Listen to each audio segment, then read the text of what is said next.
Students, हमारा next topic है, आपने लास्ट टाइम पढ़ा था Cartesian tensor of order 1। Now next topic है कार्टेशियन टेंसर ऑफ ऑर्डर 2। ठीक है, ऑर्डर 2 में क्या होगा, let a physical entity. Order 2 किससे रिप्रेजेंट करेंगे, by A I J. First order को किससे रिप्रेजेंट करते थे, A I, because there is only one direction, और टू ऑर्डर में आपके पास दो डायरेक्शंस होते हैं, तो हम इसे ए आई जे से रिप्रेजेंट करते हैं। वेयर ए आई जे हमने कंपोनेंट्स लिए हैं ओ एक्स आई के रिस्पेक्ट में, and A I J dash लिया है with respect to Cartesian coordinate system O X I dash.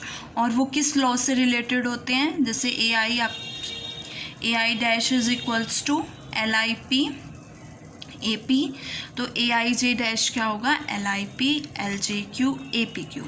In other form A I J is equals to L P I L Q J A P Q dash. Okay, where i j p q is equals to 1,2।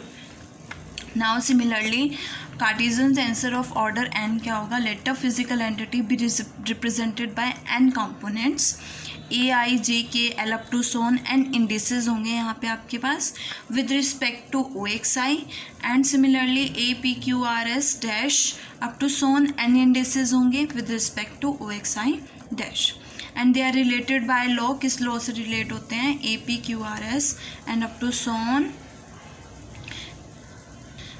A P Q R S up to so on N dash is equals to L P I L Q J L R K L S L and up to so on A I J K L. Similarly A P Q R S up to so on N किसके equal होगा, L I P L J Q L K R L S and up to so on A I J K L up to son dash. Okay, this is Cartesian tensor of order N. N order में आपके पास N indices होंगे, order 2 है 2 indices होंगे, 3 order है तो 3 indices होंगे, N up to son. Okay, now ये तो थे आपके पास टेंसर्स। अब आते हैं कि हम दो टेंसर्स का सम कैसे करते हैं। अगर आपके पास if A I J and B I J are two tensors of order 2, A I J भी आपके पास 2 ऑर्डर का टेंसर है, बी आई जे भी और 2 ऑर्डर का टेंसर है, तो सम ऑफ दीज टेंसर्स अगर हम इनका सम करेंगे तो इनका ऑर्डर भी क्या हो जाएगा, 2 हो जाएगा, और ये किसके इक्वल होगा, C I J is equals to A I J plus B I J, where I comma J is equals to 1,2। Okay, similarly difference of two tensors, if A I J and B I J, अगर दो tensors है आपके पास order 2 के, तो उनका difference भी किस ऑर्डर का टेंसर होगा, अगेन 2 ऑर्डर का टेंसर होगा। और in this case also C I J is equals to A I J minus B I J, where I comma J is equals to 1,2। Okay, अब next definition आपके पास क्या है, scalar invariant. Scalar invariant क्या होता है, अगर कोई एंटिटी ए से रिप्रेजेंट करते हैं हम ओ एक्स आई के रिस्पेक्ट में, और सेम एंटिटी को ए डैश से रिप्रेजेंट करते हैं O X I dash, then in that case कि अगर ए डैश ए के इक्वल हो जाए, अगर ए डैश ए के इक्वल है, तो इस एंटिटी में हम इस एंटिटी को क्या कहेंगे, स्केलर इनवेरिएंट कहेंगे, और सिंपली स्केलर कहेंगे। ओके, अगर दोनों कोऑर्डिनेट सिस्टम के रिस्पेक्ट में ए की वैल्यू सेम है, तो इस केस में ये क्या हो जाएगा, scalar invariant. Scalar invariant clear हो गया कि अगर ओ एक्स आई और ओ एक्स आई डैश के रिस्पेक्ट में ए की कंपोनेंट की वैल्यू सेम हो जाती है, तो वो एंटिटी क्या हो जाएगी, स्केलर इनवेरिएंट और सिंपली स्केलर। नेक्स्ट टेंसर है ज़ीरो टेंसर। ज़ीरो टेंसर क्या है, the tensor of order N is called zero tensor if the components of tensor with respect to all coordinate system are zero. कि जो tensor के components हैं किसी भी coordinate system के अकॉर्डिंग अगर वो ज़ीरो है, तो that is called zero tensor. एक रिमार्क है, if components of a tensor are zero with respect to some coordinate system O X I, then it has zero components with respect to every coordinate system O X I dash. कि अगर tensor के components जो हैं एक coordinate system, suppose वो coordinate system O X I है, उसके respect में ज़ीरो कंपोनेंट्स हैं, तो हर एक coordinate system O X I dash के रिस्पेक्ट में क्या होंगे, zero. For example A I J K L up to A dash क्या होगा, किसके इक्वल होता है, L I P L J Q L K R up to so on A P Q R. अब यहाँ पे ए पी क्यू आर ही क्या है, ज़ीरो है। अगर ये ज़ीरो है तो ये पूरी टर्म ज़ीरो हो जाएगी, और इन दैट केस डैश वाले कंपोनेंट भी क्या हो जाएंगे, ज़ीरो हो जाएंगे। ओके, नेक्स्ट है equality of tensors. Equality of tensors में क्या है, two tensors are A and B are equal. दो टेंसर्स हैं ए एंड बी, वो कब इक्वल होंगे, इफ़ द कॉरस्पॉन्डिंग कंपोनेंट्स, अगर इनके corresponding components A I J is equals to B I J क्या होंगे, इक्वल होंगे। Means the components of a tensor are same with respect to coordinate system O X I, then they are same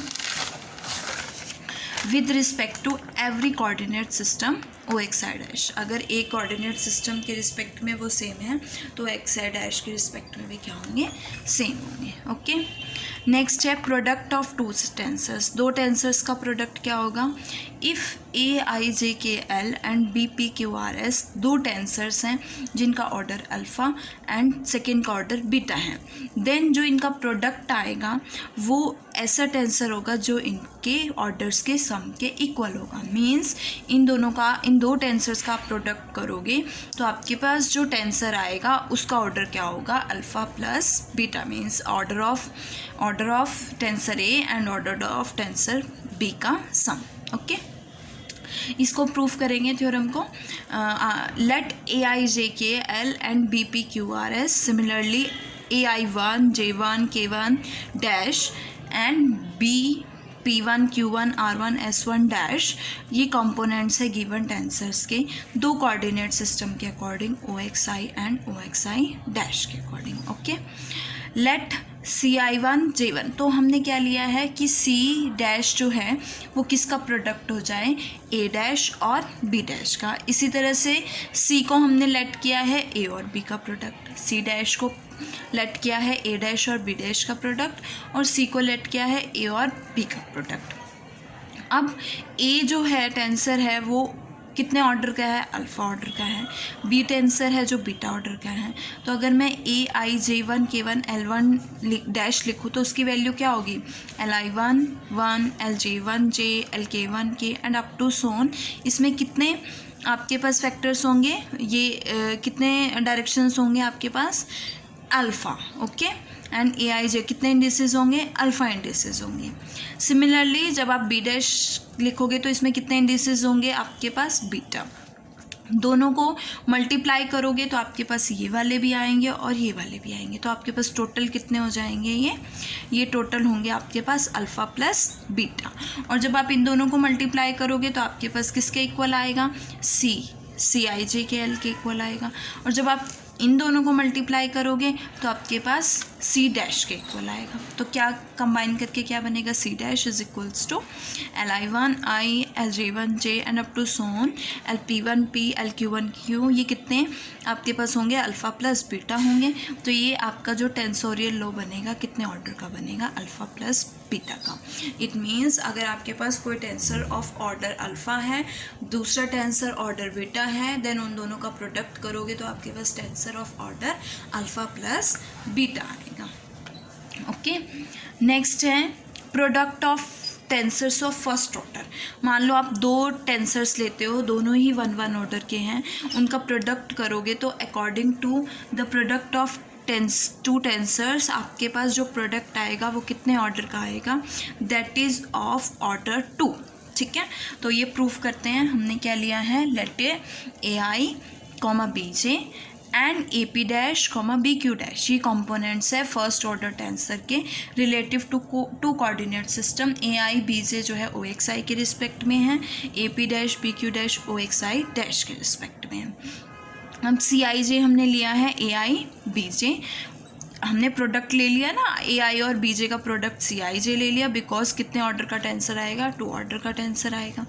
तो ए P dash और B Q dash हमने क्या लिया है, सी P Q dash लिया है। Okay, now A I B J जो है टेंसर्स है ऑर्डर 1 के, तो according to tensorial law of order 1 A P dash is equals to L P I A I होगा, and again according to tensorial law of order 1 B Q dash is equals to L Q J B J होगा। Okay, product करोगे दोनों का, A P dash B Q dash किसके equal है, सी P Q dash के equal है, और ए I B जे किसके इक्वल है, सी आई जे के इक्वल है, और यहाँ प्रोडक्ट करोगे L P I L Q J. तो ये टेंसोरियल लॉ ऑफ ऑर्डर 2 के अकॉर्डिंग क्या बनेगा, tensor of order 2। Okay, now एक रिमार्क है कि अगर आपके पास ए वेक्टर है, रिमेंबर मैंने बताया था कि वेक्टर जो होता है हमेशा टेंसर होता है ऑर्डर 1 का। Vector is always a tensor of order 1। अगर ए वेक्टर है तो A is a tensor of order 1। B भी अनदर वेक्टर है तो वो भी क्या होगा, ऑर्डर 1 का होगा। देन देयर अगर उसने कहा है कि बी इज़, देखो क्या है, A is a vector and B is another vector, then their tensorial product is a tensor of order 2, कि तब इनका जो टेंसोरियल प्रोडक्ट होगा वो ऑर्डर 2 का होगा। और हम इसे इस तरह से राइट कर सकते हैं, ये नोटेशन है ए क्रॉस बी, और इंडिसेस की फॉर्म में इस तरह से लिख सकते हो, कंपोनेंट फॉर्म में A I B J. Okay, in general अगर ए जो है टेंसर है ऑर्डर एम का, बी जो है टेंसर है ऑर्डर एन का, देन उनका टेंसोरियल प्रोडक्ट जो होगा वो एम प्लस एन ऑर्डर का होगा, which is defined as this. जैसे आप इस तरह से लिख सकते हो, इसमें एम इंडिसेस होंगे, इसमें एन इंडिसेस होंगे, और इनका जो प्रोडक्ट होगा उसमें एम प्लस एन इंडिसेस होंगे। ओके, नाउ आपका एक एग्जाम्पल है, देखो, if A is a tensor of order 2, अगर ए आपके पास ऑर्डर 2 का टेंसर है और बी वेक्टर, देखो साइन है ना वेक्टर का, तो बी क्या है, वेक्टर है। अगर बी वेक्टर है तो ये कितने ऑर्डर का होगा, 1 ऑर्डर का होगा।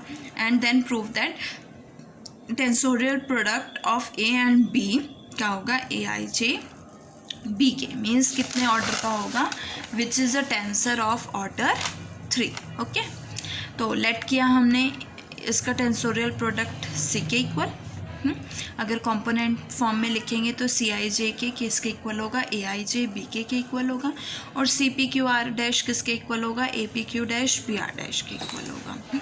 अब A is a tensor of order 2 है, अगर A is a tensor of order 2 है तो according to tensorial law of order 2, A P Q dash किसके इक्वल होगा, L P I L Q J A I J. This is the definition of tensor of order 2। Okay, B जो है आपके पास order tensor of order 1 है, तो according to this B R dash is equals to L R K B K, दोनों का product लोगे तो आपके पास क्या आएगा, A P Q dash B R dash is equals to L P I L Q J L R K A I J B के। इसको आपने क्या लेट किया है, सी आई जे के लेट किया है, इसको आपने क्या लेट किया है, C dash P Q R let किया है। तो according to tensorial law of order 3 ये आपके पास कितने ऑर्डर का टेंसर होगा, ऑर्डर 3 का टेंसर होगा। ओके, नेक्स्ट डेफिनेशन है आप